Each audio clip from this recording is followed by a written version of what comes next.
Hello friends, എല്ലാവർക്കും നമസ്കാരം. അപ്പോൾ നമ്മുടെ പവിത്രത്തിൽ ഇന്ന് നമ്മുടെ വിക്രം രാത്രി കിടന്നുറങ്ങുന്ന സമയത്ത് ഒരു പൊട്ട സ്വപ്നം കാണാൻ കേട്ടോ. തൻ്റെ അച്ഛൻ എന്തോ ആപത്ത് വന്നതായിട്ടും അച്ഛനെ എവിടെയൊക്കെ ഇട്ടിട്ടിട്ട് ഇങ്ങനെ കല്ലെറിയുന്നതൊക്കെ ആയിട്ടുള്ള ഒരു പൊട്ട സ്വപ്നം വിക്രം കാണുകയാണ് കേട്ടോ. അത് കണ്ട് ഞെട്ടി എഴുന്നേൽക്കുമ്പോൾ ഗ്ലൂക്കോസ് കയറ്റാൻ വേണ്ടി ട്രിപ്പ് ഇട്ടതൊക്കെ വലിച്ച് ഇങ്ങനെ നിലത്തേക്ക് വീഴുകയും കയ്യിൽ നിന്ന് ചോര വരികയൊക്കെ ചെയ്യുകയാണ് കേട്ടോ. അപ്പോൾ തന്നെ ഒച്ച കേട്ടിട്ട് ഈശ ഡോക്ടർ വരും. ഈശ ഡോക്ടർ വന്നിട്ട് നമ്മുടെ വിക്രത്തിനെ സമാധാനപ്പെടുത്തി അതൊക്കെ തുടച്ച് കളഞ്ഞ് വേറെ ബാൻഡേജ് ഒട്ടിക്കുകയൊക്കെ ചെയ്യും കേട്ടോ.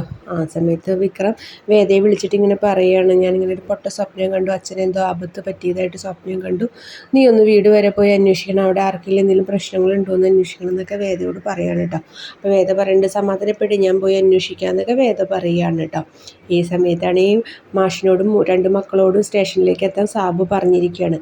അവർ സ്റ്റേഷനിൽ എത്തിക്കഴിയുമ്പോൾ സാബു ഈ കൊലപാതകം ചെയ്തത് വിക്രമാണെന്ന് വരുത്തി തീർത്തുന്ന രീതിയിലൊക്കെ സംസാരിക്കുകയാണ്. അപ്പോൾ മാഷ് പറയുന്നുണ്ട്, എൻ്റെ മകനാണ് കൊലപാതകം ചെയ്തതെന്ന് എന്താ തെളിവ്, നിൻ്റെ കയ്യിൽ വല്ല തെളിവുണ്ടോ, നീ കണ്ടിട്ടുണ്ടോ, സാക്ഷികളുണ്ടോ എന്നൊക്കെ ഇങ്ങനെ സാബുവിനോട് ചോദിക്കുകയാണ് കേട്ടോ.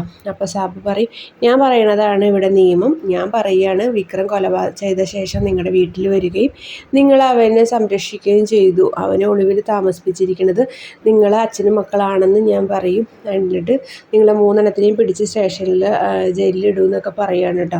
അപ്പം മാഷ് തർക്കിക്കുകയൊക്കെ ചെയ്യുന്നുണ്ട്. ഇത് കാണുമ്പോൾ കഴിഞ്ഞ് മാഷിനെയും മക്കളെയൊക്കെ ജയിലിലിട്ട് തല്ലി ചതക്കുകയാണ് കേട്ടോ നമ്മുടെ സാബു.